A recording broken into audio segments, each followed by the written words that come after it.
Hey everyone, welcome to another episode of an unexpected podcast. And today I have my usual hosts with me, Matt, Evan, and Mick. And today we actually have a special guest, James Clark, the host of Ardacon and the World Team Championships. And we're going to actually be going over Ardacon's lists as far as like the top 50, not all of them in order, of course, but just sort of the meta, what we're seeing in the UK versus the US.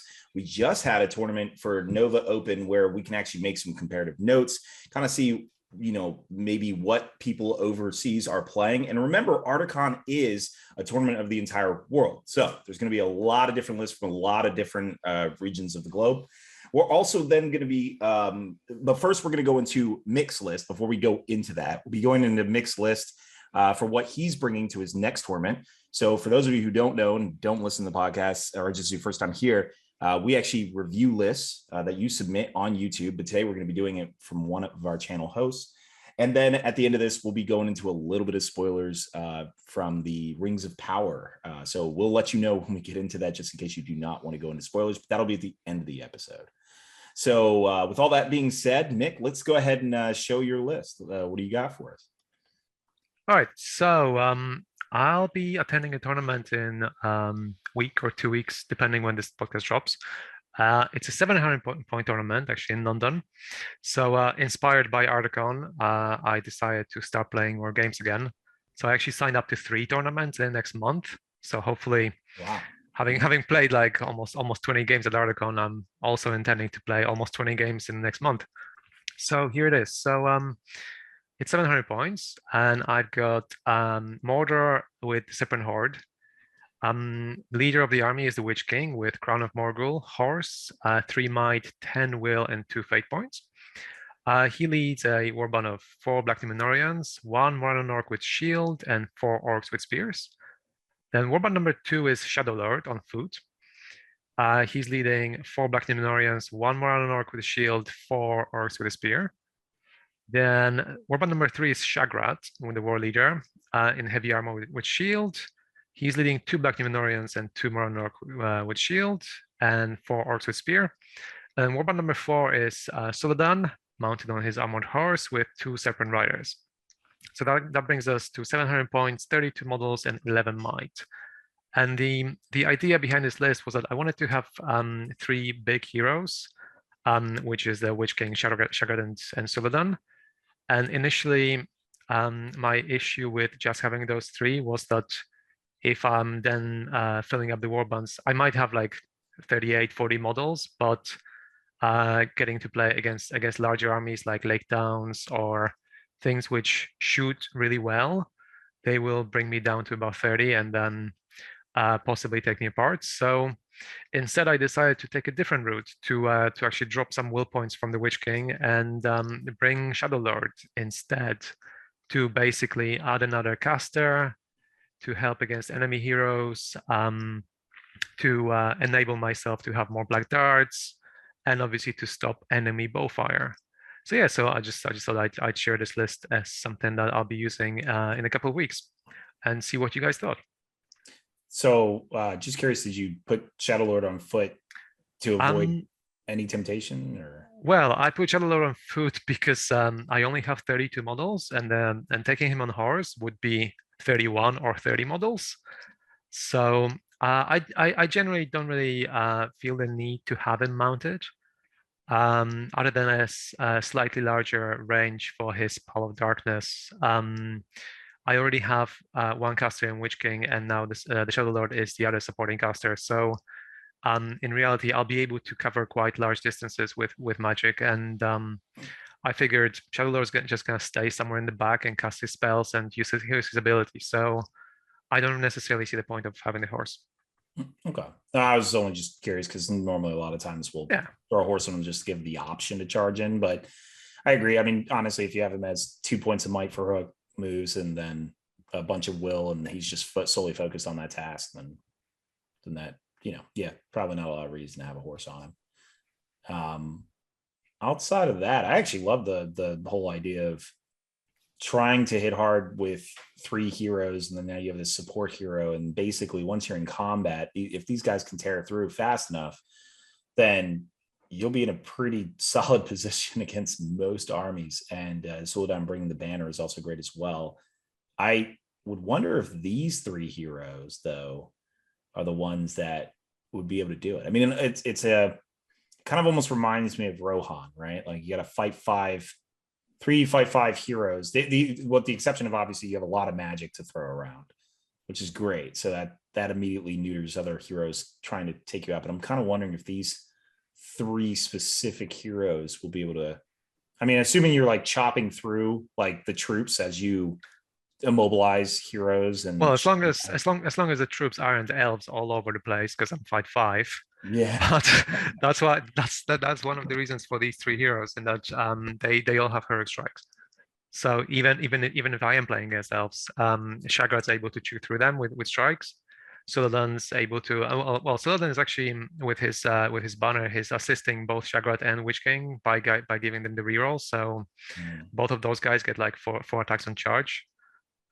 Well, five even. You're essentially a bubble army because Sul'dan will have to stay within 6 inches of both here. Which I guess yeah, yes and no. I mean yes, because it's only 30 models, 32. But no, in that I do have like a little bit of cavalry element, so I'm able to go around. Sul'dan also has a Herc March, which obviously helps if you're bubbling. So yeah, it's gonna depend. It's gonna depend on what I'm playing as. So the Witch King you expect to be in probably a max of 7 combats. Maybe you're going to cast 1 dice, 3 spells kind of thing. Okay. Yeah, because Shadow Lord. Because normally you would bring a Witch King with like 14, 15 will points to be able to cast and fight. But here I figured, well, if I have the Shadow Lord, then I don't need to cast as much with the Witch King. So this is where I think the Shadow Lord becomes essential, because with the Witch King, with the amount of will he has, if you have any wizard, if you're going against any wizard, I mean, they can cause a lot of pressure. Luckily, you won't be dealing with Lady of Light, so you don't have to worry about that. But any other magical caster could cause some pressure onto the Witch King and reduce the amount of fights it's in. That's one thing I immediately think I would do, though I imagine you just wouldn't resist it unless it was super critical. But knowing that, then that means that I can punish him with spells, maybe make him stop, and while I deal with the other 2 big heroes you have. But Shadow Lord helps neuter that or mitigate that a little bit. I would just wonder if any of these 3, I would feel like, and maybe, I don't know, Evan and James might have some different thoughts, but I wonder if Sul'dan and the Witch King individually, if you focus fire on one of them, could you bring the whole list down essentially just by doing that? Like, I feel like these 3 need to be operational, cutting through units for at least 3 turns of like heroic combats, whatever you got going on, in order to mitigate the numbers advantage of your opponents. I don't know. What do we, Evan and James, what do you guys think of that? That's just a curiosity. So mine. So that when creating Mordor or Mordor alliance lists, there's always trying to figure out the perfect balance between the number of Black Numenorians and orcs and the number of heroes and the types of heroes you're going to take. And I think that's sort of where this list will encounter some struggles, because I think you've slightly overloaded on the heroes and underloaded on the troops. Oh, that's just me every time. Yeah, I just always that is, when I see this list, it's a classic list. But I don't think that works well with these types of lists. I think it works well with heroes that are fight 6 who can reliably churn through all of the troops in the game and cut through them. The issue when you get to fight 5 is it's not just elves that will give you problems. It's Minas Tirith Fountain Court spam. It's heck, even the new Beorning's Legendary Legion with their fight 5 Beornings. Easterlings as well. There's just such a prevalence of fight 5 in the meta with all the new legendary legions. And just the fact that this list is so cripplingly weak to it is a concern, because usually with Black Numenorians and orcs, what you can do is you'll usually have around, 38, 40 models, and you'll be able to outnumber those fight 5 lists and at least have a fighting chance. But with this list, all of your eggs are sort of in the hero basket, and in order to make progress, you need to use heroic strikes. Because obviously, if you just go in and call heroic combats and cross your fingers and hope for the best, you're going to lose some combats.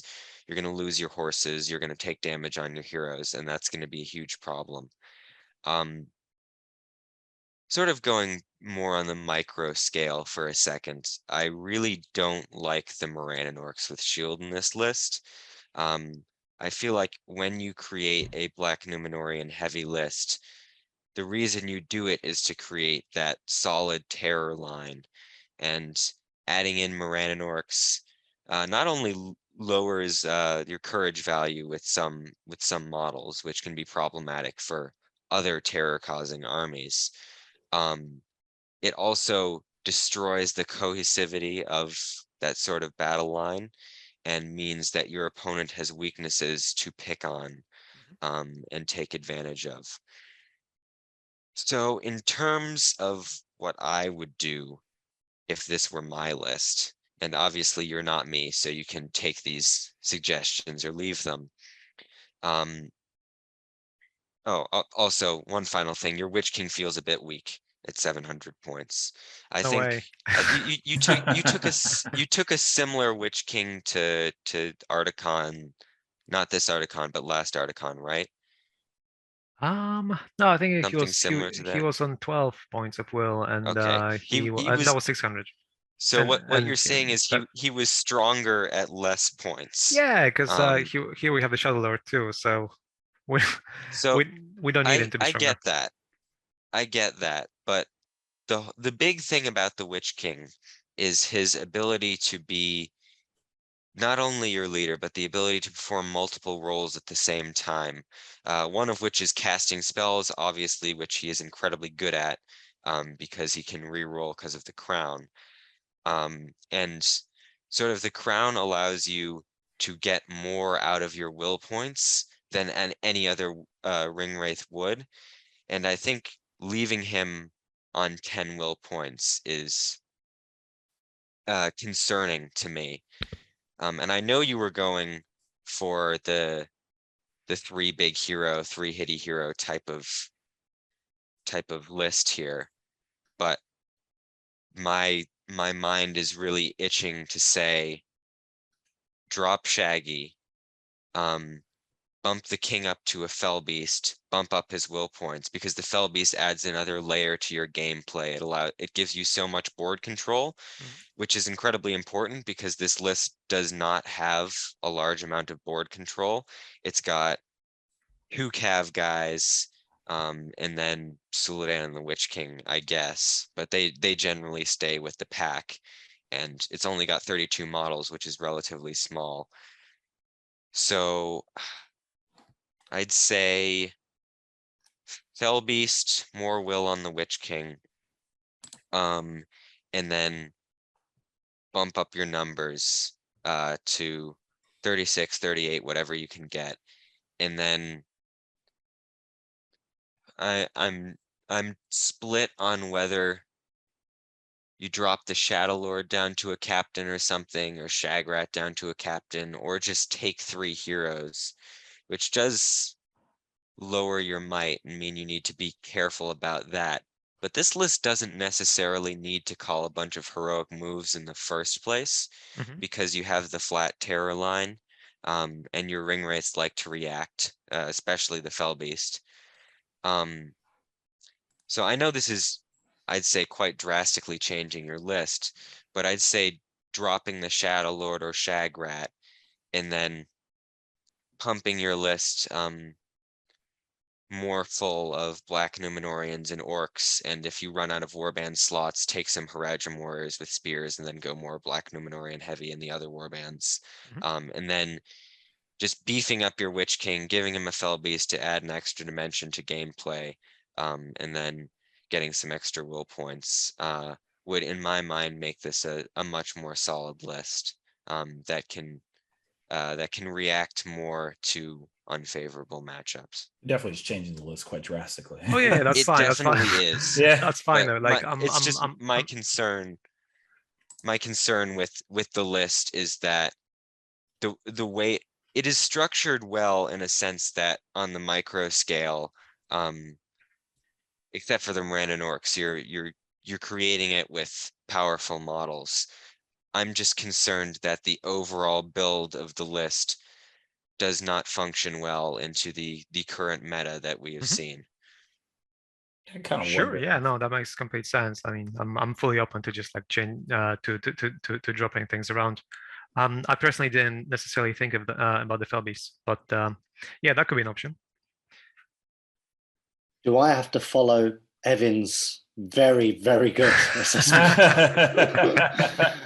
You Because that can was, you can agree or disagree, James. What I normally do is I'll You can concur. I was going to say Evan. all of that. No, I mean, I think having been given that assessment, I think it's really clear as well, and it's important to point out. You can absolutely look at this list and see what it is that it's trying to do. You know, it's got things in there that when you think about them, I suppose, in a vacuum, you know, work really, really well. You know, so yeah, you've got what are things that you know, having the low model count, what's it going to struggle with? You know, well, if you're coming up against big heroes, you've got options to shut them down. You're going to be able to churn through troops because you've got heroes that can really hit and do those types of things. But like you say, when you actually kind of break it into those bits and look at it outside of the vacuum, I kind of agree with Evan, and it's quite easy to do. I think with lists like Mordor, because there are like lots of different options, you could kind of find yourself being like drawn into this bit and this bit and this bit. And then you kind of actually lose the purpose of maybe what it was there for in the first place, you know. So if you're going to go for that Black Numenorian line, you know, nail yourself to that idea as a concept, I would say, first and foremost. You know, I like that you got the big hitting heroes, and they could go in and do that job. But with the, like say, the prevalence of Fight 5 at the moment, access to Fight 5, that's where it's really going to struggle, because that might is going to be having to be used to strike rather than doing the combats that you're going to need to probably get through the number of troops that you're likely to come up against at 700 points. And then with the Witch King being light, he can no longer be that kind of multi-purpose role, which you're probably going to need him to be at 700. You know, he's got to be able to be the double caster when he needs to be, but he's also going to need to be able to be that big hitting hero. And I think that the Felbeast will probably help out with that as well, in terms of flexibility, being able to be a bit more reactive. So basically things that Evan have said, but you can absolutely look at it and see what's trying to be done there. Cool. Thank you very much. Well, I guess to these add are a the little- changes that I've just added on the screen. just to add a little cherry on top, I'd say throw a couple of bows in there, either in the form of trackers or upgrading a couple of your orcs with spears into Haradrim warriors with spears and bows. Just to add, obviously 2 bows, 3 bows are fine, but just to add another dimension to your gameplay. You know, honestly, I've played a list like this before, or a bunch of lists like this, where I usually favor like 3 big heroes if they could get them like bigger. So that's why I like the Felbeast option that Evan was saying, rather than 4 kind of sparsely okay heroes. I mean, like I said, your Shadow Lord kind of helps a little bit, but I'm trying to think of like 3 big heroes in Evil that would easily fit this, though, because I mean, you don't really get much bigger than the ones you've chosen. No, really, no. So, I mean, unless you like go weird nuts like Spider Queen. I mean, there is the option of swapping Sulalan for a Spider Queen, and 2 dogs. I mean, honestly, like, do you care about your bonuses anyway? Well, first off, you need to fit in a banner as well if you take the Spider Queen. And then you're also marchless, which is annoying. Actually slow down But is bringing 2 very useful tools to the table. And you run out of warband slots as well, because your max warband slots for warriors are so 15 plus 18, so that's 33 warriors. Witch King Shadow Lord, that's 35, Spider Queen, that's 36, and then you put in a couple of Wild Wargs. So you get decent numbers, but I don't know. Spider Queen at that points level seems a keep in mind, the little Spider bit Queen was just a preemptive. throw out. I just was like, Spider Queen. Oh, no, I did not it's think something. about better. It's something I would take, and I've taken Witch King Shadow Lord, Spider Queen, and then just a basic captain to an 800-point tournament, a couple of them, and done pretty well with that. But I think 700 is a little low for Witch King Shadow Lord, Spider Queen, at least in my opinion. Especially these days with all the assault legions, all the ballistas. Do you really think Spider Queen is still a good option? It just gets hit and dies. Yeah. She's very flimsy. Yeah. I mean, is Soledad going to fare much better?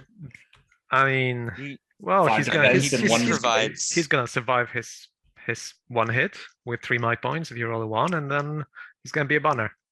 All This is right. the new list that's just been live updated in front of us, right? So Yeah. that looks pretty formidable. Yeah, that's how you build lists on this podcast. You listen to what people say, and then you make changes live. And here it is. This is probably something I'm taking in 2 weeks' time. So now okay. So Felby, so you are sticking with the Shadow Lord. I actually thought you were going to get rid of the Shadow Lord. Ooh, controversial. I mean, that is an option. Depending just feel on like how the much Shadow Lord is shooting you not- think you're gonna face. If the Witch King has +5 will, then actually I kind of like the Shadow Lord. I like it with your I kind of like him in the it was mostly the theme you had going on of like, I'm going to take 3 of these hard-hitting heroes and just rip and tear through forces.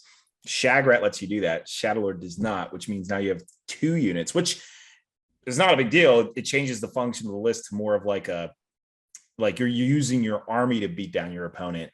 You know what? I'm gonna go with Devin on this. I'm gonna go with Shagrat. I'm gonna go with 3 big heroes. James, don't listen to No, double caster. Double. You know what's Double crazy? Because I caster. actually always at Ardacon, I always play double caster wizard. Like I've been doing that historically. I mean, obviously not in the latest meta, but it's a thought. I don't know, Evan. Are you on team double caster or on team 3 big hitters? Either option is perfectly acceptable. Depending on 1, how you play, and 2, what you think you're going to play against. Shagrat adds extra hitting power, which is great. You lose the shooting protection, which against specific matchups is obviously game losing. But against other things, without Shagrat and just with Suladan and the Witch King, you might not be able to crack certain lists. So Yeah, fair. depending on whether you think you can outplay those sort of heavy shooting types of lists, either is a viable option. Cool. Yeah, I think I'm happy with everything everybody said. A Felbeast is gonna be dug up from somewhere deep in the boxes in the wardrobe. Not used since the previous edition of the game, I think. Well, I feel like that's probably, we've now massively changed your list. Well, not massively, but done pretty good work on it. So, but let us know if you actually end up taking your old Shadow Lord list. I'd, be interested either way. But I like this list personally a little bit better. But it's more my speed. I don't know. Maybe I'm being biased. So I like having a bunch of big hitting heroes just rip and tear through an army. Yeah. James Clark, when you lose the tournament, Nick, you should have followed James. Yeah, well, that's the thing. Now that I've made so many changes, but basically, if I stick to my own list, I only have myself to blame. If I don't win, but like if I'm taking this list, I can blame Devin. If I take the other list, I can blame James. So either way, I'm not blaming myself. So that's the one reason it's a win for me. I'm just enjoying the fact that I am not on the blame list at all. No, clearly not. Well, your diplomatic answer of either one works. Yeah, that's true. That's true. Actually, one thing you could do. Maybe that's a terrible idea. I was thinking if the Shadow Lord was on a Felbeast and then the Witch King's still a hard hitting hero on Horns, I mean, that's Oh man, another that's reason. oh wow, That's that's a not bad reasonable option. So that so because now you have the Shadow Lord is actually is now a hard hitting hero. It feeds into the whole idea. You can get rid of Shagrat at that point. yeah, but then I have to get rid of Shagrat. Well, yeah, you would have to get rid of Shagrat to do that. Wait, yeah, because Shagrat replaced the Shadow Lord. So that what that does though is give you James's double caster and my the big hero hitting option. It's not a bad shout. Mick's mind is blown. Because again, think about if we go back to what Evan was saying about what you are likely to take, and obviously, we have a discussion coming up about some of the things that maybe we're seeing prevalent at Ardacon, etc. Shagrat's still going to have those kind of issues, I suppose, with what you may come up against. And if you think about the types of lists that they're in, double caster being able to shut down some of the things which are probably... He's saying about the meta. When we go into the meta analysis, that might change your mind about what to bring. Yeah, maybe that would sort of sway you more towards my my leaning here. There you go. So there, because your Terror front line doesn't really want any of those big things, that are able to jumping into it, right? So, if you're able to shut those down, close those down, and then you've also got the combat ability of, I think the Shadow Lord on the Felbeast isn't a bad idea there, Devin, to give Mick what he wants, whilst also hard hitting. What I want. you get really what everyone wants. Evan was thinking about, playing field dynamics, and so I was just like, you get pretty much all three with the Shadow Lord and Felbeast. I mean, in the ideal world, I would have the Witch King, Shadow Lord on Felbeast, Shagrat, and Suladan. So I just need to find 50 points of troops to drop. Maybe I just don't take any Might and Fate on the Witch King. Anyway, let's just move to the next section. That sounds like a great talk idea. about the meta. All right. And so for our next topic, we're going to go into a little bit of the meta that we see at Ardacon. But actually, before we get into that, James, are there any juicy details we can know about the next Ardacon? I figured while you're here, we might as well see if we can get some first peek information. What do you got for us? I'm always happy to share information about Adecon. And one of the great things about this year and sharing information for this year is a lot of the hard work for Adecon was done in the background whilst we were organising the last Adecon. Obviously, things have been difficult the last couple of years with COVID, so we wanted something that we were able to replicate year on year so we can get all of the information out to everybody as soon as possible. Because like you mentioned before, Ardacon's an international event, so everybody has to be able to treat this like a holiday, right? You've got to be able to book time off nearly a year in advance, get your flight sorted, get your hotel sorted, and have a clear idea what's going to be happening for your wonderful week of nerding out in Manchester. So with that in mind, we are actually very close at time of recording to tourney and all of the details and a complete rules pack being released as well. So that's going to be something which is fully fleshed out in the next 3 days. Wow. And with that, absolutely. So that will all be published with an advance date for the first wave of ticket sales. And we're going to be doing something a little bit different this year. So one thing that we have tried really hard to do over the last few years with Ardacon is to, again, acknowledge that we've got guests coming from all across the world, and we want to give as much value as we possibly can do. So you've seen that with the expanding of events and tournaments away from the back end of the weekend, so that, if you're coming over from the United States, Canada, Australia, New Zealand, all these long distances, you're able to make more of it and get more for the value of your ticket. Now, whilst that's obviously a really cool thing, sometimes I guess for people on the domestic scene, even though they are technically getting access to more as well for their money, they're not necessarily going to be in a position for a lot of the time to maybe do the full week. So it can create that impression that maybe they're getting less value for money, even though they're getting more. So the way that we're going to do ticket sales this year, we are going to go back to having an international and domestic allocation like we did do for 2019 and for the sales for 2020, which never happened. And we're actually going to do the first wave of tickets as an opportunity to buy a 5-day ticket. So those are going to go on sale first.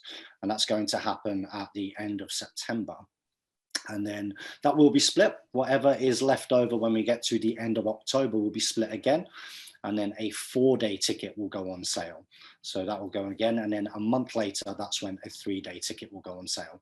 So of course, if you were planning to come for the 3 days, there is a bit of risk sort of hanging on and waiting around. Obviously, we want to be able to pay for the venue and pay for the venue for next year as well and do all of those things. But it just means that people have got an opportunity to buy what they're coming for. So that is the juiciest news, because I don't think that's something which has been announced anywhere yet. You heard it here first, ladies and gentlemen. It kind of depends. Are we? When would this episode actually?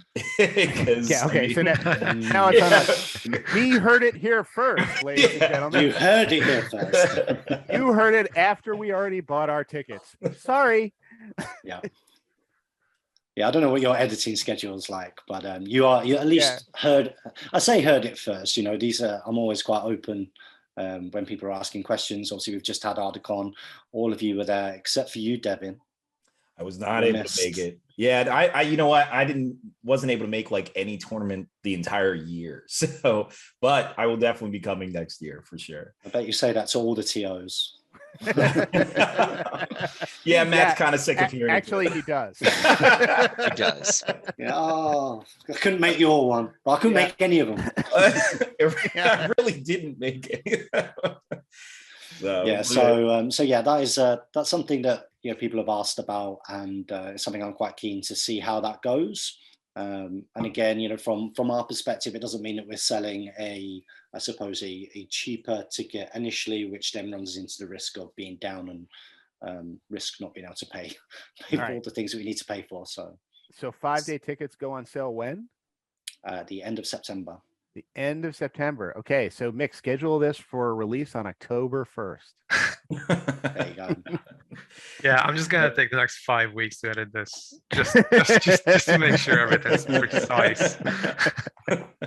It's quite a unique position for us to be in. I mean, we've tried to do ticket sales in advance, a long time in advance, and again, that's something that some people are like, why are you releasing tickets so far in advance? Well, because it's an international event. Obviously, we're booking flights come out a year in advance. You want to be able to get as good a deal as you possibly can do. And that's very much been our focus. If we can get everything ready early, get all of the information out there, it means that we can focus on the fun things that actually will make this event even better year on year on year. And that's always been our goal. And obviously we have had challenges with that, but that is always the purpose. And some of you might have seen some of this in the Facebook group recently, for example, creating more of a vacation experience. Again, some of my, you're like bossing us around. Not personally. I will be bossing people around in the hotel, getting all of that ready. But you guys will be being bussed around to go and, some of my favorite hobby memories are coming over to you guys in the States for Nova in 2015 and 2016, and being able to experience a holiday basically with a group of friends and go and see those sites over there. And that had a big impression on me, and I want to be able to create even more of an opportunity to have some more organized fun. I know people go and do those things anyway, but if you guys can save some money because you're all chipping in together on a minibus being taken to Warhammer World, if we're able to get great group discounts, to go and do the tour of Old Trafford and maybe meet somebody special and all that kind of stuff, then it just adds to the entire experience. And we really want to lean on more of that this year. So I hope everybody gets involved. Yeah, no, that actually sounds fun to me. That does sound really cool. Excellent. I'll count you in. Yeah, no, I'm serious. Give me your money. Yeah, that's right. Put our names down. Yeah, I'll do it. That's 5 days, right? Do it now. 5-day tournament essentially. So I saw on the Ardacon page that you had plans for Monday and Tuesday as the Warhammer World and Old Trafford or some other venues. Yep. And so this year, there was day 1 was the qualifier for the Masters. Then day 2, 3 was the doubles. Then day 3 was also a different doubles tournament plus Chaos and Arda, and then the main event. So are you planning to do a similar thing next year? Exactly the same. Okay. Exactly the same. So whilst it can be fun meddling with these things. And of course, over the years, we've tweaked and tried to find the right kind of formula. You're always looking for that. Ultimately, we do want to get to a position where people know where they stand with the event, and they can they think, Ardacon, okay, I know what Ardacon is, so I can just, buy the ticket and know what I need to do, and that's that. And I think that's really important given the instability of the last couple of years, plus the fact that, as far as like an organization, considering this is a once a year thing, as far as an organization, it's still relatively early days. It's not that long ago in the big scheme of things that I was killing myself doing the first one. You did everything. Yeah, that was insane. But yeah, it's not long ago since then. So what we've always tried to do is kind of improve year on year and give a better experience. And I hope you'd all agree that that's very much, that trajectory has been felt, and that every single time that we've been given feedback, we've done everything within our control, at least, to further that along. And I think, with that time of COVID, getting that out of the way, making sure the priority for the last Ardacon was obviously just making sure that everybody could continue to trust the event and the people behind it, and the meaning behind it is it's supposed to be a service to the community. And so, nobody missing out on tickets, when you'd all backed the event was the absolute priority. And that's why it wasn't really about sales and trying to get more tickets sold. It was like, let's do a really good, solid job. Let's try and do all of the unglamorous things that go on behind the scenes that aren't particularly interesting to talk about, so that we've got something we could replicate year on year and everybody can know where they stand. And in the meantime, let's just do a good solid job, make sure nobody's missed out for buying those tickets well in advance. And I think we did that. So yeah, now we can look forwards. All righty. Oh, well, which we are definitely doing. So as a way of looking forward, why don't we hit the rest of this episode? I think is around basically supporting me make the perfect list for Ardacon next year by analyzing what was at Ardacon this year in immense detail. So let's do that. And as we know, the meta never changes over the course of 1 year, so Never. you should be That's right. perfectly fine Yeah. on this situation. I assume everybody's going to bring the same thing Yeah. next year as they brought last year. I'll be the only one with a new list. So I'm pretty sure you should be playing La Florian next year, because Yeah, that's that's what what won I've this heard. year. I've heard the True. cavalry are useless. Or cavalry. all right, so James, why don't you like last time we were on here, we talked kind of about the meta and how it was evolving in the US and how it was kind of evidenced at Nova. And Ardacon, Ardacon is kind of a mix of metas, so I think we can probably call it an international meta. But why don't you give us kind of your thoughts and what you've put together from kind of sifting through the immense amount of data that came out of the what was it, 170 or so singles list, and God knows how many doubles lists that were A lot of lists. Yeah, a lot of lists. So what are the takeaways, James? So first of all, we are doing this in contrast to what you guys saw at Nova, and I did watch that episode. I am a big fan of the show and friend of the show, so I really enjoyed listening to that. And it was really interesting hearing about the prevalence of evil in the meta over there.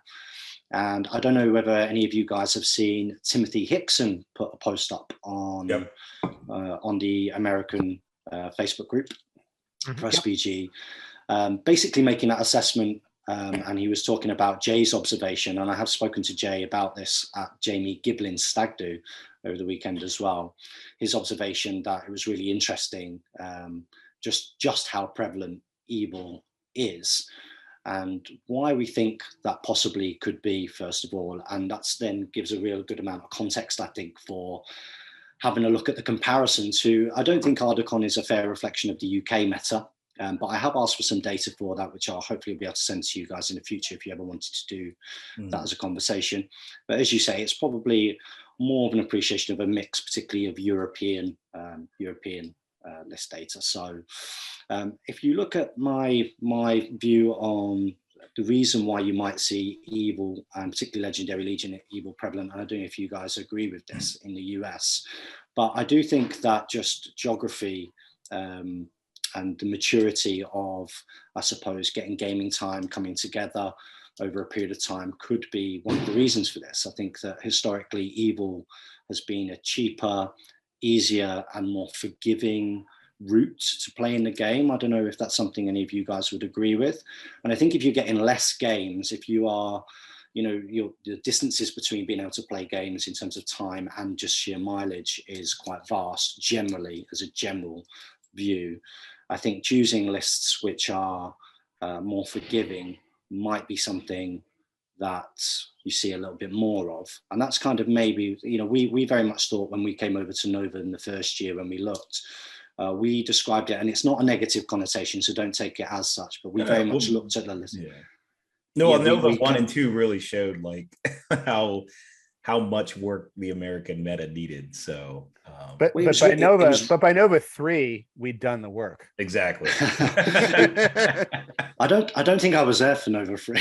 No, it was Damien who came for Nova. That's clearly the reason. Yeah. No. So our observation, and we thought it was quite terrifying actually to come up against it, because it was something that we weren't used to. But our observation when we were looking at America and the States was that it was a lot of sort of chaff armies. And what I mean is like armies that look like armies. So loads of different troops, led by cheap heroes and captains. And I think Evil generally, again, does that better. You might see things like the Minas Tirith, obviously later years, particularly if you've got the money to do it, maybe with Lake Town and the like. But generally, you're going to see hordes of goblins of various types, or orcs, or Morannons, or those types of things. And that was very much our observation when we came to those first Nova.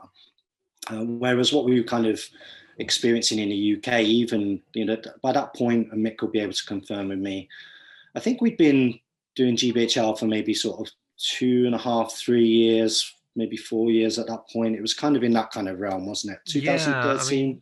Yeah, I think this year marks 10 years. So, because it was, I think 2013 is when we started. Yeah, that's right. So 2013-14 is the first 2 seasons, and now, the end of 2022 is going to be the end of 10 years.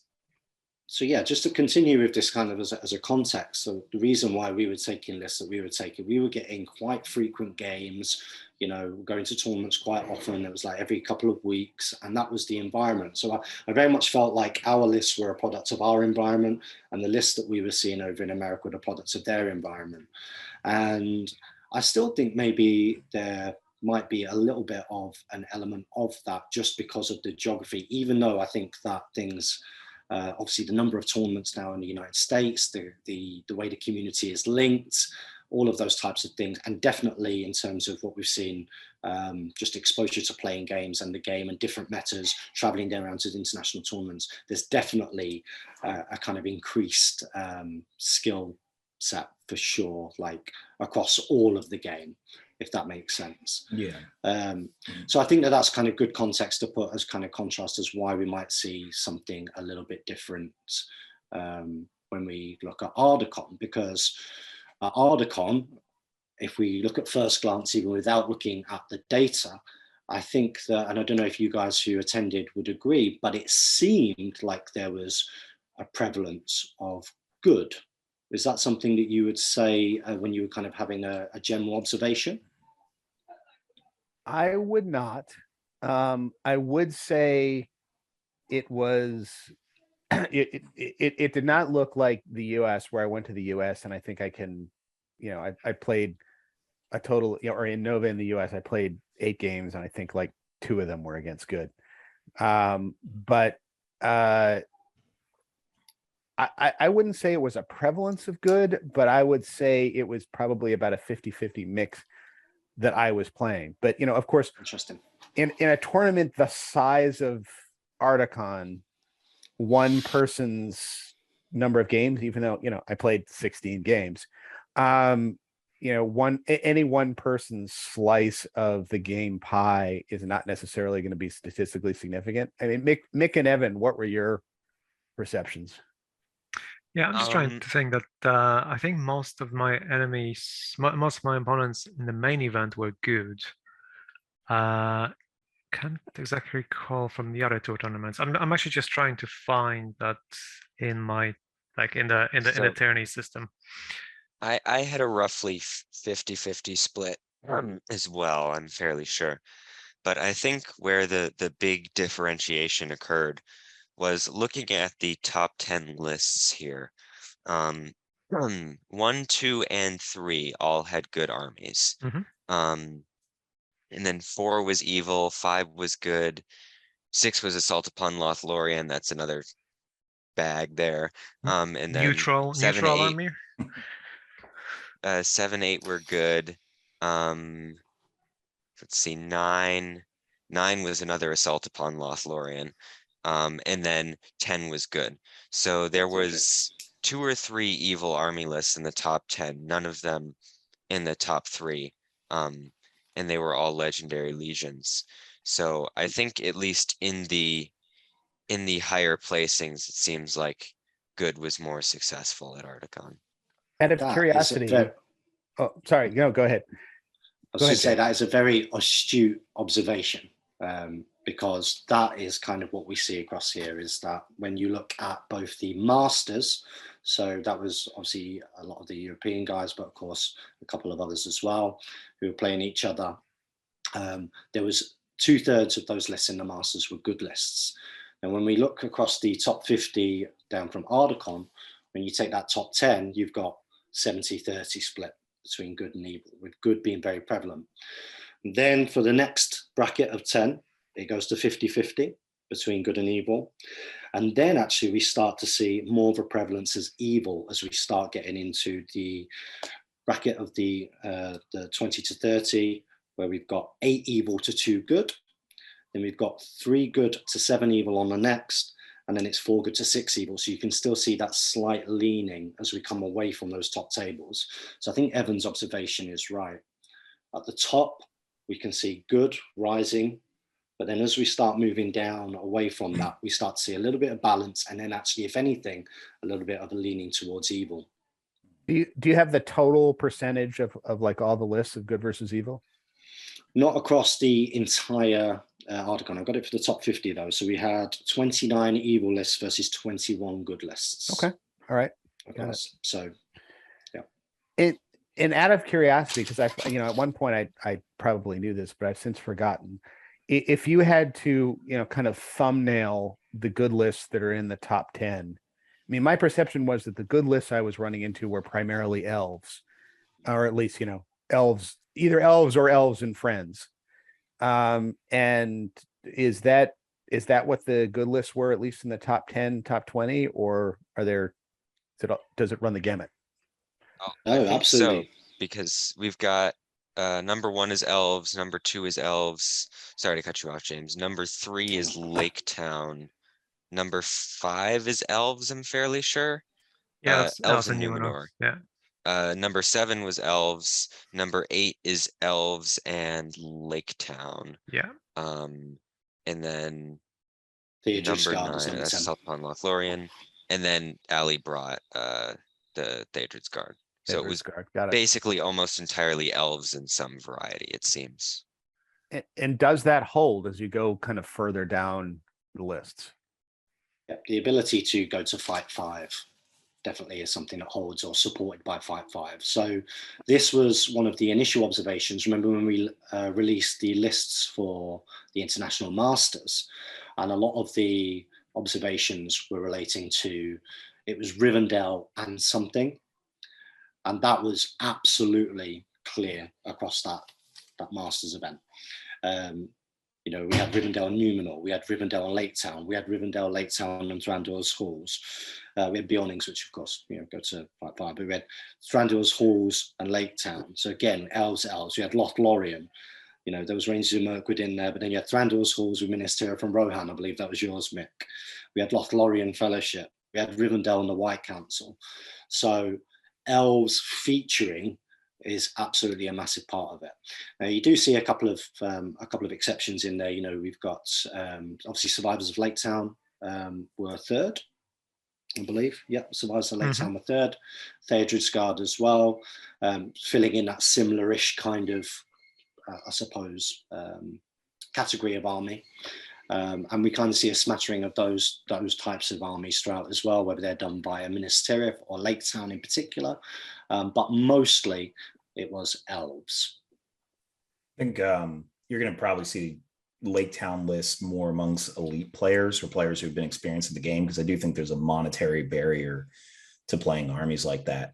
So whereas a lot of those evil armies have been around for so long that that barrier is reduced. Just a casual observation of why we're seeing Lake Town in these like higher level lists, but not in the lower tiers. Or at least that's what it seems like. Just a thought. But I mean, as far as the L's and the whole fight five, I mean, it kind of goes into your whole argument about precision and essentially, I mean, I guess an emphasis on wanting to make sure you win the fight and keep getting those gains over time, whereas like evil lists kind of like are okay with losing models.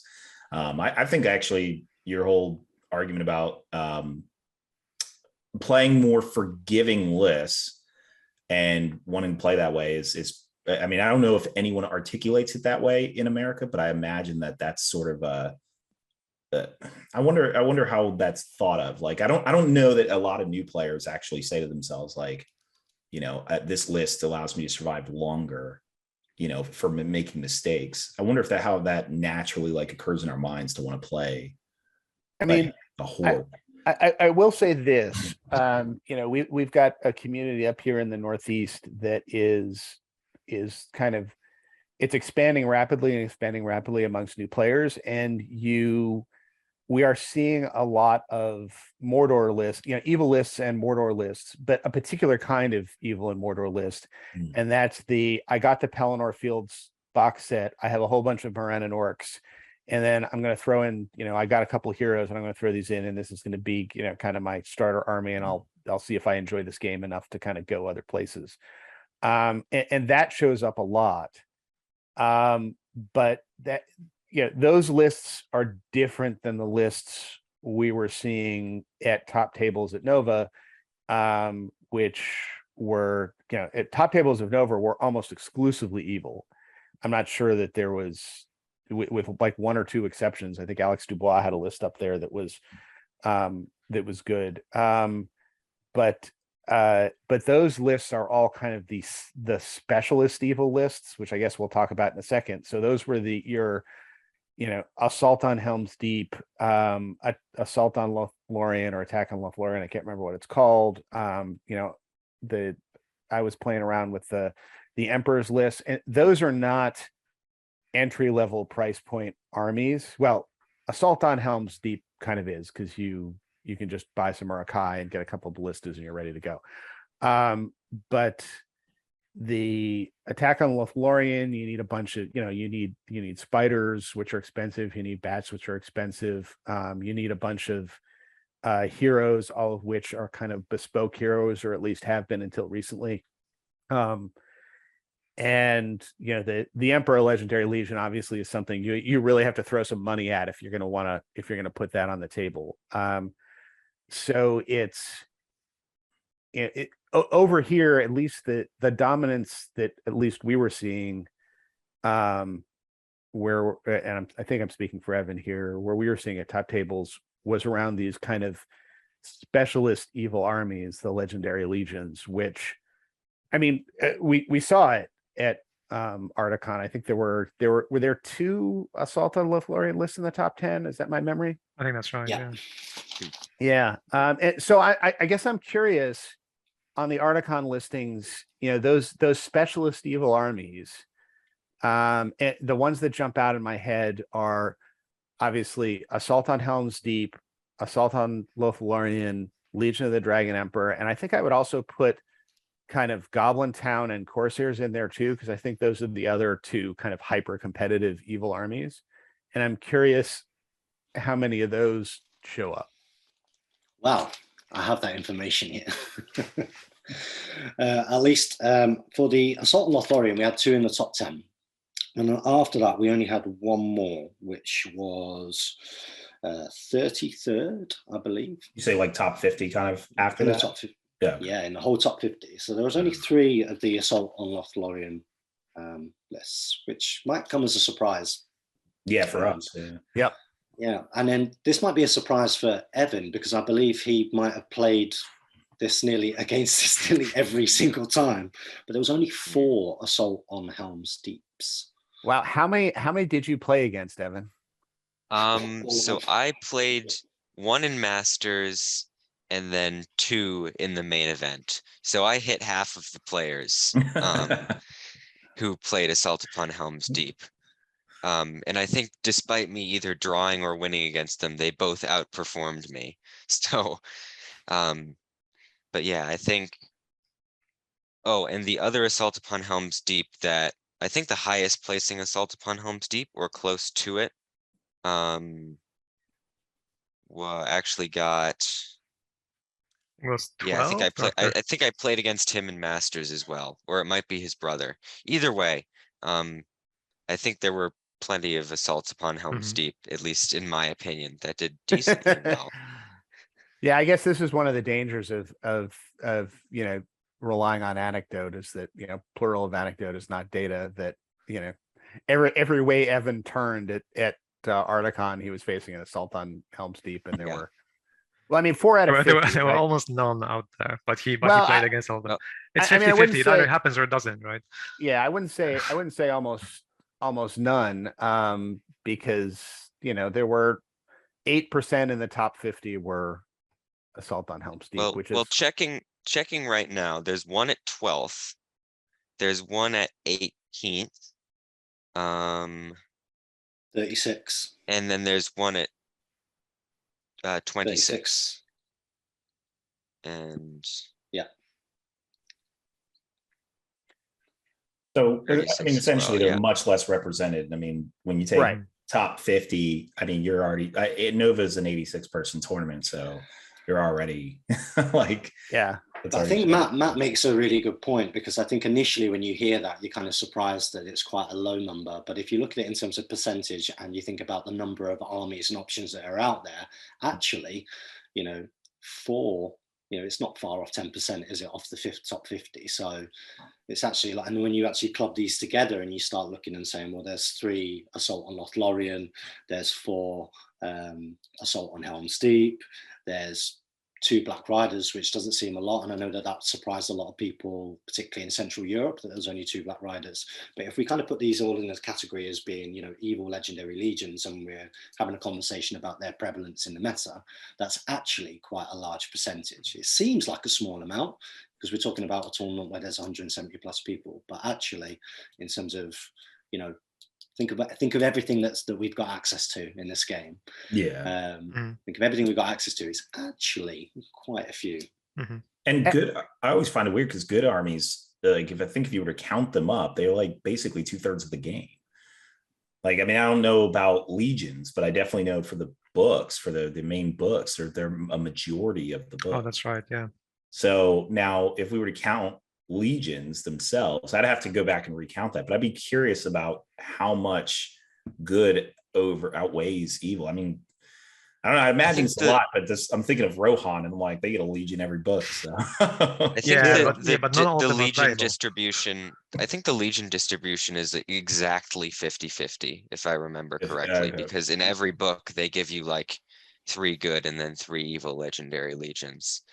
So then if that's the case, then good would still overwhelmingly outnumber the evil armies. I think it's interesting though to be able to sort of, even though the list demographics, let's say, of Ardacon and Nova were very different, I think the list building trends in some ways were quite similar, because at Nova, of the few good lists we saw, I think it was mainly elves or Lake Town or a combination of the two, or just fight 5 spam in general.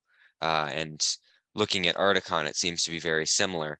And with evil at Nova, the majority of the top placing evil armies were evil legendary legions. And looking at the top 10 of Ardacon, the only 3 evil armies in there are all legendary legions. So I think there seems to be a trend towards high fight value, maybe elf models for good, and then legendary legions for evil. So, James, do you have, because I'd be interested to see a compare and contrast, do you have kind of what the top good armies were like in the top 50, top numbers wise? You said elves and such, right? Elves and friends kind of list, right? So in the top 50, do you mean the total, what they are? Well, yeah. I mean, we've said it seems to be, at least in the top 10, it was kind of elves and friends, and that was our perception that it was elves and friends. Yeah, I can quickly run through it. Yeah, I'm curious if that holds if you kind of like make the pool wider. I'm wondering how many bears there were in the top 50, because it seemed I was seeing bears everywhere. See, and some of that data is a little bit skewed because we just got the Bears. And I mentioned this in the previous episode, but it's such a new thing that, of course, the new toys. Huh? Oh, one. Just one. Just one. Bears, they were just in your nightmares. Bears! But, all right. So that's a little...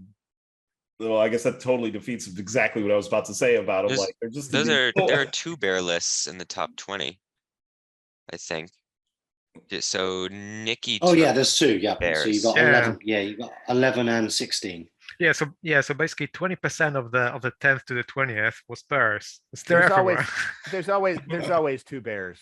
I mean, it's never the first bear that gets you; it's the second bear that gets you. But remember, Dad, there's 2 bears in every list. That's true. So there's a lot of. How do you explain that? Yeah. Yeah. I mean, all right. So, I mean, I guess if we were to take all this information, I mean, what if you were trying to game Ardacon? I mean, exactly what would you get out of that, Matt? Like, what would you say? Like, bring the fight 5? Yeah. So look, if the way I've always kind of held it in my head, right, is that the way you beat fight 2 is with fight 3. The way you beat fight 3 is with fight 4. The way you beat fight 4 is with fight 5. The way you beat fight 5 is with fight 2.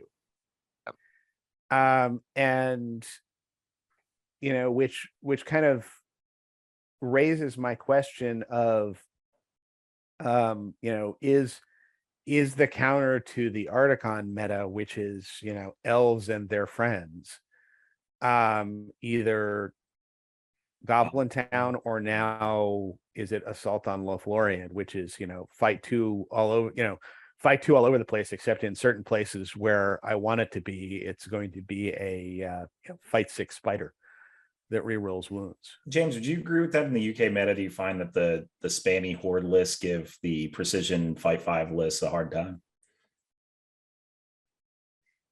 I mean, obviously, I'm fully immersed in the UK meta on a regular basis these days. Right. All right, true. I guess we haven't. Let me just oil off the rust. I guess, yeah. To be fair, you haven't been in the game for a while, I suppose, or you play like what? I showed up a couple of weeks before Ardacon and just did my thing, but with bears. Well, I'm gonna. I thought you took bears. Devin, I'm gonna be able to answer that question in a few months. Oh, Mick, yeah, go ahead. Yeah, no, I'm gonna be able to answer that question in a few months. But at the moment, having played the Ardacon, it's like the first tournament since the previous Ardacon, almost. Yeah. I'm gonna be playing like 2 or 3 tournaments over the next 2 months. So ask me again in December. All right, we'll have to do that. We can do UK meta part 2 in December. And to be fair, we actually, we've seen it before. Ardacon top 3 was dominated by Goblin Town. The most previous, not the one we just had, but the one before it. I don't know, 2019. I forgot what year was the one before, but basically, I'd be curious to see how many Goblin Town lists. Because remember, top 3, the first and third were Goblin Town lists. Mm-hmm. So I don't know the rest of them. Don't you think that the differences between Ardacon and Nova can also come from the terrain? Because like Nova has like very, very specific terrain setups. Like you have these incredible boards, you have a ton of terrain everywhere. And at Ardacon, obviously, like there are more tables, so there's going to be less terrain because of how many resources you can really realistically have. And also there's essentially 4 preset tables, is it, James? Yeah. And so the 4 tables basically repeat. So in order to make it as fair and even for everybody, you basically just have 4 boards which are then repeated like 100 times. Yep. So then one thing that surprised me, I was thinking that Assault on Helm's Deep would be more prevalent because with less terrain, there are more lines where you can fire with your ballistas. So I was surprised that the assault wasn't crushing everything. But at the same time, in the American meta with more terrain, it's a bit surprising that assault has done so well. So I mean, just having played on both sets of boards, I'm not convinced anymore that Ardacon has significantly less terrain than Nova does. There are certainly some Nova boards that have like more kind of break up the line of sight type terrain than Ardacon does, but at least on probably 2 or 3 of the board setups that were at Ardacon, there was plenty of terrain you could throw in the way of ballista. I mean, there were some boards at Nova that the ballistas really didn't want to be on, but most of the ballista lists were on the top tables anyway, and the top tables kind of had kind of more balanced boards, so that, you know, while there was terrain you could hide behind, there were also plenty of lanes that the ballistas could shoot. That's actually down. what I was going to bring Sure. up, Matt. That's a great Yeah. point, because the top table areas, I do actually even it out. And I think after you win your first game, you're up there. So you usually only get the like insane, like if you were on barrels at a bond, which is like literally the last board in the game, then yeah, you would not have a single firing lane. You wouldn't have Well, any well, way. no, I mean, the barrels at a bond lane for board, from what I remember of it, is a perfect board for. Oh, just because the sparseness of the trees. Yeah, there aren't a lot of trees. There's like big elevated places you can put ballistas on, and then there's like a big river to slow everybody down in the middle of the board. And you know that's perfect for. I just figured because the trees are everywhere. Like yeah, they're but scattered all over the place. But yeah, they're scattered all over the place. But if you're shooting in an army with ballistas, you can always find somebody who's not behind a tree.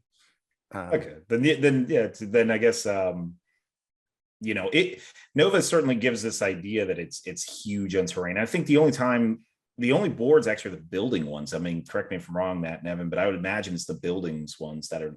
Yeah, but even those, there's, you know, if you're smart about where you put your ballistas, they've got firing lanes, right? I mean, you can, you know, if you want to, you can kind of hide there are a couple boards where if you want to, you can kind of hide your entire army at the back of the board, but you're not particularly likely to win the scenario. You know, you'll just lose the scenario a different way if you do that. And you still need to kind of charge forward and get at the ballistas. So. All right. So then I guess maybe the terrain's relatively similar. So. Yeah, I don't think that's a factor necessarily. But anyway, go on, James. Sorry. Yeah, the terrain's an interesting observation because, like you say, we do try and replicate it from 1-1, and everybody can remember, I'm sure, again, the first Adecon, you know, scrambling around trying to just like do whatever we could do to show that this could be a thing. You know, it was definitely bearer then than what it is now. There's one board which I think would probably give the impression of it feeling bearer because it's just like a farmland board. So you've got like a couple of late townhouses in the middle, which are obviously smaller line of sight blockers than, let's say, like ruins and stuff. And they've got a couple of farms. And then you've got the like the 3 pieces of Citadel Woods that are kind of going around from that. So that's probably as bare as any of the boards get. There's plenty of bears all over it as well. Yeah. Well, but even that board, you've got those 2 fields and they're like stone walls around those 2 fields. And, you know, if you're a foot model, at least, and, you know, probably if you're a cav model too, you can put yourself in a lot of situations where like there are 2 walls between you and any given ballista, which, you know, makes it hard to hit. All right. Well, I don't know how much So time I have one final question for James, which is, so you said you had 4 board setups, right? At Ardacon, 4 like main ways you set up the boards. Yeah, so we did have more maps than that, but they were just slightly different. How many of those setups had woods on them? All of them, I think, apart from one of them didn't, did it? One of them was one of them was where you had like the 4 ruins that were almost facing each other with like a central right. So basically the 4 quadrants of the board, the ruins were kind of pulled apart slightly. So effectively most of the board is covered by ruins. So compared to Nova, where I think at Nova, well, there are some boards that do have a lot of woodland terrain. There are also a bunch of boards that have 0 woodland terrain. which I think definitely helps out elves more at Ardacon than at Nova, because they have access to those woods, which obviously makes them so much more powerful. Like we saw it on the last game where the winner Jay was able to pop his Lothlorien in the woods, and his opponent's cavalry army couldn't do much about it. So I think that could definitely be very helpful. As opposed to sort of an loser elven Jay focused who meta. fought in the open. I would wonder how much that is in anybody's mind. You're 100% correct, Evan, that I would say a majority of the books. I'm not saying people were planning for it. I'm just saying that it may have an indirectly impact on, associated with their success. Got you. Okay. No, I can agree with that, because you're right. I mean, 2/3 of the boards, and I'm loosely saying that number, but probably do not have a lot of woodlands or any at all, because, a lot of places in Middle Earth didn't have a lot of trees. So, not Ardacon. Trees everywhere. Yeah, right. I sometimes I try to get creative with how I get trees on a board, like little, like if it's a city like Gondolin, it's like, there's a little potted plant area. I'm trying to figure it out. But yeah, you definitely require some creativity to get trees on a lot of the boards. But I could agree with that. So are the takeaways then that US meta is evil and evil legendary legions, and at least Ardacon meta was elves and their friends? Well, Fight 5, I think, was the emphasis, was that like most all the armies from winning players focused on Fight 5 being in the list. Yeah. And that seems to be what it was. So I'm just going to bring Goblin Town to next Ardacon. That's the right. Done and done. Until they one day FAQ Gollum out of the list. Yeah. James, any other last thoughts? Oh, I mean, I think that's a reasonably fair assessment. I think particularly when we were able to kind of really zoom in and dissect the lists that were brought to the International Masters, that idea that you had elf and something was massively prevalent. Like I say, and 2/3 of those lists were good. And then that was very much replicated again in that top 10. And we are seeing a lot of the elves. The other kind of good lists that we see, I suppose, are ones that evil can kind of do similarly, but necessarily aren't rewarded in the same kind of way that evil is for it, with legendary legions, which then bracket it and give it a special rule. So we saw like plenty of Ministerial lists, for example, and Lake Town, again, in its two forms, is probably the other exception now. I actually give you a lot of credit. I was really glad you were willing to post what you did on the ASPGA page in Tim Tixon's post, despite, you can tell by the way you worded, you're like, this is going to offend some people, or at least it looked like maybe possibly, because I think your assessment's right. The fact that our geography pulls us apart, we are not nearly as much well practiced as European players are. And so I think, there's some element of truth to it. That was definitely a historical observation. Yeah. So it absolutely wasn't meant with any kind of offense at all. Oh no! Like I say, when we saw those armies, we were terrified, because we were like, we're not used to playing against 500 defense 6 ministerial warriors with just captains. I've got a wizard with no one to shut down. Like I've got no target to use this wizard for. So that was an observation, and it was interesting when looking at that discussion. Some of the answers seem to lean that maybe there was almost like, because we're American, we like evil things, and I think that's too simple. Because we're American, we're evil. Yeah, honestly. And I was looking at that aghast and thought, all of the Americans I know are really lovely.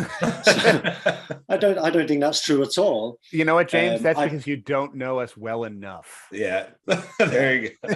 When was the last time I went to Nova? Yeah, that's right. No, so my observation was more like, why could that be? And to be fair, you can also extrapolate that observation, and you can actually apply it anywhere in the world.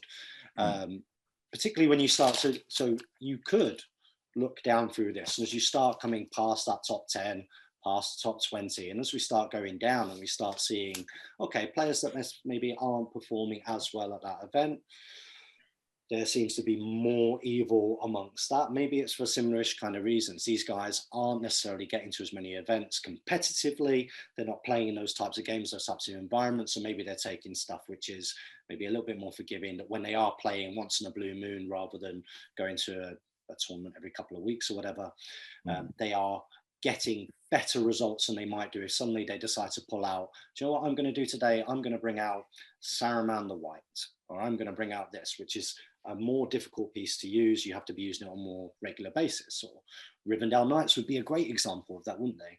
You know, a great example of something, or cavalry armies or all hero armies generally, which obviously aren't rewarded as much in the current version of the game as maybe previously. But that takes really a kind of an exposure on a regular basis to be able to even just hold your own and not get stomped, because it's not particularly forgiving, which isn't a nice feeling when you go to an event that maybe you've invested a huge amount on. Whereas you bring a bunch of Morannons, like even if you're doing it from an accessibility point of view because you got the Pelennor box, or maybe you in the future you're one of the guys who get the Osgiliath box, that army will do okay. Like it can do stuff. It's solid. It's solid. Isengard, great example as well. You know, these armies that maybe we kind of see as we kind of go down. It's not necessarily just America, but maybe it's just a symptom of if you are having less exposure to a particular type of play on a regular basis. So that was maybe one of my thoughts there, is maybe why we see and why it appears. And of course, Jay made this comment to Tim and over that we seem to see in the UK. That was his observation, and I can't back that up with data, although I have asked for it. We seem to see more good armies in that top bit, because maybe there is that little bit more exposure to using these pieces which can counter each other in a kind of subtle way. I don't know, Mick, what do you think? Well, I can sort of relate to that, because for example, from my own experience over the last year, I haven't played very much, and so when I was planning my army for Ardacon, I decided I'm just going to take a lot of troops, because it's one of those things where I know that even if I misplay, I will be able to then still throw more things out there. Obviously, I brought elves because everybody brings elves, but I just basically wanted to have an army where no matter how badly things go, I still have other things that I can do. And I just know that if you're playing those more elite forces or smaller good armies, a single mistake and you can just lose the game. Or if you're playing something like Angmar with Gulliver, a single mistake, you might just lose the game. Or even, yeah, there's just a lot of lists where you have to be really practiced with. But if by default you have a lot more models, then it's just easier to sometimes not automatically lose, even if you made a terrible misplay. Because if you lose a bunch of goblins, there are always more goblins. Yeah, exactly. Yep. All right, cool. Well, then I guess we'll jump off that and quickly go into the Rings of Power episode. Spoilers! Yep. Spoiler alert. So for anyone who does not want to hear any spoilers of the episode, I would recommend getting off now. We're going to go into spoilers of the episode 4. That's what we're going into today. So I hope to see you next time. If that's not what you want, and for all those who are staying, let's go ahead and talk about it. Numenor goes to war. Yeah, and Sauron's revealed, and what? So all right, so I'm kidding. Yeah. No. I know there's a whole lot of like, who is Sauron? And I imagine the one they're throwing in our face so overtly is not Sauron. Right. Like I don't think it's that guy. It's far too obvious. Yeah. So we've met the evil elf. Is it Ada? Adar. Okay, yeah. Adar. Yeah, I can just with the pronunciation, I can't tell if it's Ada or Adar or. Yeah, they threw like so much into it. They're like father, and like they're like really pushing home like this is the guy. Like, but you know what? Maybe the show's gonna pull a fast one on us, and that actually is the guy. Yeah. Although, yeah, right.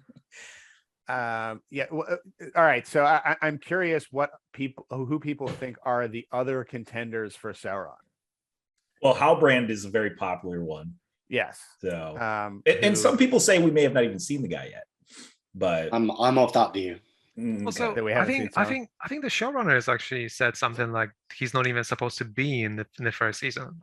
I think I read that somewhere before the show even popped up. But That could be. I mean, the problem is with believing that is the showrunners want us to play this guest game. Right. So, Exactly. Yeah. I mean, I think James is good. Like that argument that he's not shown up yet, I think is probably very likely. Mhm. I mean, and I think it would be better. I think it's really great that 4 episodes in there is that kind of intrigue, Yeah. and there's a lot of guessing on a few bits of the whole story as well. So I know some people have said certain bits are slow, etc. But if you look at all of the different parts of the storyline, all of us, even as a massive nerds with the Silmarillion and everything before, and I've looked into the appendices, there's very much that thing of I absolutely have no idea who this person is, and it's pure speculation. Anything is pure speculation. Don't you think it's actually really cool that they're only dropping 1 episode a week instead of the whole series like they have been doing for the last few years? Because now we can actually have these conversations. Because there's a lot in these episodes that Jen and I at least have gone back and started watching each episode twice and picking stuff up that we didn't pick up the first time. Like the whole thread of I can't remember the guy's name, but he's the guy who's in the Blacksmiths Guild on Numenor. The fact that that he's actually buddies with the Chancellor, you actually see it becomes obvious in episode 4, but you actually see that at the beginning of episode 3 that he's chatting with that guy, and various folks on the internet pick that up, but you go back and you kind of pick up those threads. By the way, just for the record, I for one am in the Halbrand is Sauron camp. He's in the right place. So. Yeah, he is in the right place. He came there in the right way. He came to Numenor as a prisoner. He's very interested in making stuff out of metal. And Jen and I actually went back and he's got like super strength almost. He does. He definitely has that heroic strength. Yeah, he definitely has that Incredible Hulk. Yeah, he has the Incredible Hulk Bruce Banner. You wouldn't like me when I'm angry vibe to him. But Jen and I actually went back and listened to episode 3 again when he was talking to Galadriel about kind of who he is and where he came from. And if you listen to that conversation, everything he says to her, because he's very cagey in how he answers her questions, everything he says to her could be true if he is Sauron. Like she asks him like where he got that sigil that he's carrying, and he goes, I took it off a dead man. And then they go on and and she says, well, you could lead the men of the South to victory over evil. And he's like, well, my family fought on the other side during the war. And there's a whole series of those comments like that are, it could very easily be, another. This is the producer's deep fake as opposed to the obvious feint with Adar. It could be that this is a deep fake. The other theory, by the way, that's going around about Halbrand that I've heard on the internet is that he's the king of the dead. Oh, yes, I've heard that one too. Yeah. Same facial hair. Although every male character in the series has the same facial hair. Has the same facial hair. And any of them could be. So that would be another interesting. He's by far, I think, the most interesting character in the series so far. So I'm really kind of curious to see where he goes. The thing about him being Sauron also, when a massive sea monster attacks the boat, everybody else dies except everybody him. dies but him. It's almost like he rose away from it. He like you controls can the kind of, evil if you watch the scene again, like he actually gets on his own little raft and is pushing himself away from the main boat. He does. And also gets eaten. So it could almost be seen as just he thought of it ahead of time that the fish would want like the larger target. Or he might control the fish. So he could control the fish. or maybe the fish, just shy away from him. But what's interesting is if you look at the shots at the end of the 4th episode where Numenor's like, yeah, we're going to war, we're getting the fleet together and going off. And you notice he's not going, right? Yeah. This is an army and a fleet that is going to free his homeland in the south, and he appears to be staying behind. Yeah, I think he is staying behind. Yeah. I don't think he's going. Which is interesting. So, he's interesting. He's there to kind of whisper in the ear of the Chancellor while everybody who's pro-elf leaves, right? So. And then, of course, in this episode 4, it has been suggested that the stranger who's fallen from the star, that is suggested, isn't it? That is Sauron. Oh, No, yeah. Some people are guessing it's Sauron. Yeah. So I don't think any of these are personally. I'm not going to nail myself to any of these arguments yet. But the bit where the young boy is with the butcher guy, yep, and he grabs his arm. Have you heard of Sauron, lad, and all of that? And he talks about, did you see the star fall? He's coming. Yeah. Well, they say that the starfall is a sign of his coming, but he didn't directly say he is part of the starfall. It's just more like that. Other interesting point. How many meteors were there? I don't know. Because when they show the initial shot of the meteor coming down, there are people that see this kind of all over Middle Earth at the same time. And it is far from clear that they're all looking at the same meteor. We've only seen one land, but it's far from clear that there's only one of them. And I guess the major argument against, if it is more than one, then I guess that would lead toward the wizards. But I guess the major argument is it goes away from the lore, because I guess the wizards would not have been sent at this point. But there's all sorts of things there. So the producers have said, we're not honoring the timeline because we have to make a show, and we can't make a show that spans 3,000 years. So we're taking a whole bunch of events that happened over 3,000 years. We're collapsing it into them all happening at the same time, and we know that. And if you're a purist, deal with that. Yeah. Well, purists have already exited. Right. they took the same door as the racists and left. You see on Amazon on Prime, it's the series has like 3 stars out of 5, and like there's almost as many bad reviews as there's good ones. Yeah, there was an obvious troll bombing going on from the beginning. I think it had that like before the episodes even came out. There are, and that's I think a lot of people had already made up their mind about it before it came out. It was definitely a controversial show. I don't think it's perfect by any means. I think the idea that some of the arguments I see is like, oh, it's a little slower, and I can understand that. They are setting up a lot of thread lines. To compare it to Fellowship of the Ring, where in like Fellowship of the Ring only had 2 hours to do the setup that this show's now 3 to do. Or in some argument 4. The only thing actually that bothered me, and I don't know, maybe you guys had a reason for this. Why was Elrond so damn interested in what Durin had going on? I'm like, you're a guest in his home, and you're sitting there prodding around, and then even like basically challenging his wife. And I'm like, at any time, if I was a guest in any of your homes and I was curious what's in your back room, and I was that prying into it and even questioning your wife and calling her out, like, you guys would have been like, get the hell out of my home. Like, what are you here for? So look, Elrond's not a dumb guy. And Elrond realized pretty quickly that A, something was being hidden from him, and B, people were lying to him about it. And I think even if you were staying in a guest home and you realized people were lying to you about what was going on in that home, you might get curious about that. I mean, he is really curious. Like, he's like spying on him and prying around. Like, Jesus, man. Like, it's definitely setting it up. Huh? But I was just saying, it's definitely setting it up, though, that he is concerned for his friend and just wondering what's going on, that something seems to be amiss. Why has this relationship not been the same as what it has been 20 years previously? It doesn't It's been a lifetime. Yeah.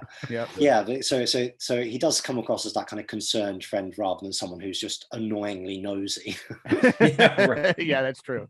Although, I mean, he still, as far as I'm aware, hasn't actually explained to Durin why he's there, even though he said on a couple of occasions, "Oh, I'm just here because it's been 20 years and I'm catching up." And we all know that's not true. Yeah, but it's weird that he won't just. Well, I guess he doesn't say it because he knows Durin will be like, "Oh, that's the only reason you're here." Yeah, but I mean, Elrond is not the only one who, Elrond is also playing some cards face down here. I thought Elrond did explain the thing, because at the end of episode 2, then going into episode 4, like there was a bit where Durin talks to his father. He was supposed to present something to him. Yeah. So it's possible that they just omitted the whole explanation because the viewers have already heard what's supposed to happen. So Well, just don't show the conversation. yeah, although Duran keeps asking, like, why are you really here? So I think that's yeah. because he doesn't believe that it's not to do with the fact that they found the mithril.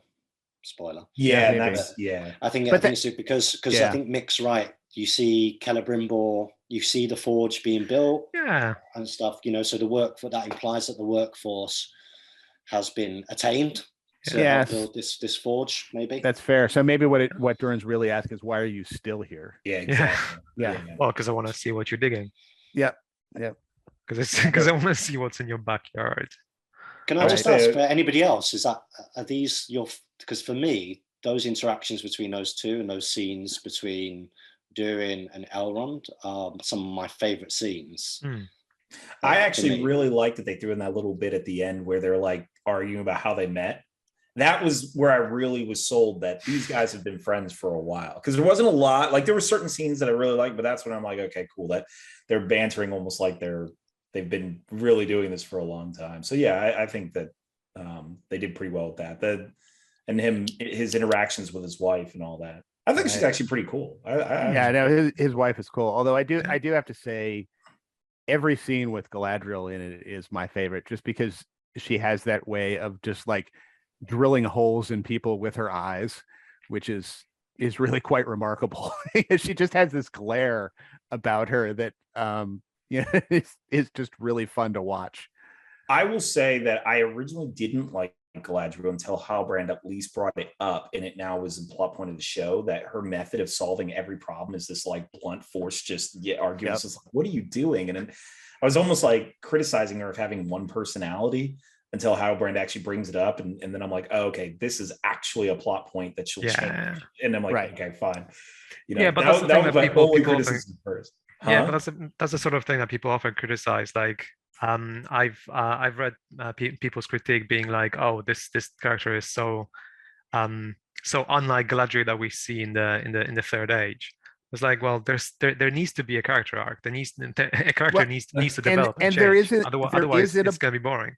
Yeah, and there is in the book, right? That is exactly on point with how she is portrayed by Tolkien. Is that in this time? Well, okay, around this time period, I think at the time that this actually is taking place, she was already married to Celeborn and had several kids, but there was a time when Galadriel was headstrong and impetuous and was not the Galadriel that that is seasoned and that we meet in the Third Age.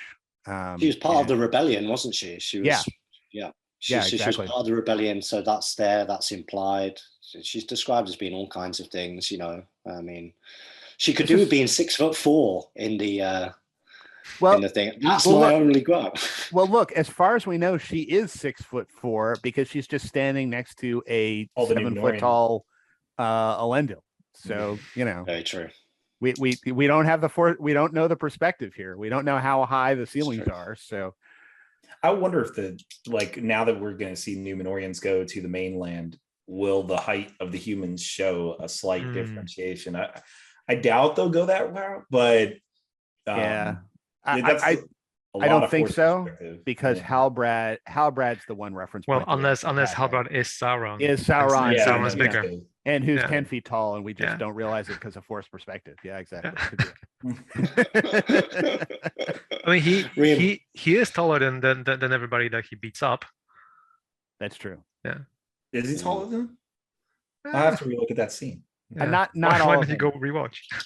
I don't think he's taller than the guy that's standing behind him, because that's the guy that he punches in the throat like 3 times. And he's punching up to hit that guy in the throat. So, but that's because as Sauron, he's obviously deceiving you, just like he's going to deceive everybody else, as he does. Well, that was one of the other things that really. That's another quiver in my arrow of evidence that he's Sauron. Is I went back and I looked at that arm break scene where he just like visibly breaks the guy's arm. And, I had originally thought that what he did was like slam it against the corner of the wall and broke it. He didn't. He's got it against the corner and he just goes push and he just breaks it. it's not like the slam and break. It's the no, I just got you against this leverage point, and I'm just going to push and snap your arm. And having done this many, many times, that's a lot harder than you think. It is. It really is. The sheer number of times you've tried, Dad, is the clear evidence. Yeah, of that's that. right. To this day, I have not yet been able to do it. So obviously, it requires superhuman strength.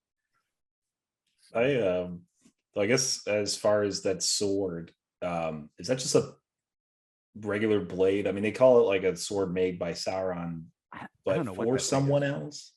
Yeah, I don't know. I don't know what that thing is. I guess we're gonna find out. Yeah, I mean, all right. Yeah, I guess they're about to be invaded by a horde of orcs. So, yep. Yeah, I love the way that we're still not sure that they are clearly presenting us three options. Is it this stranger that's fallen from the sky?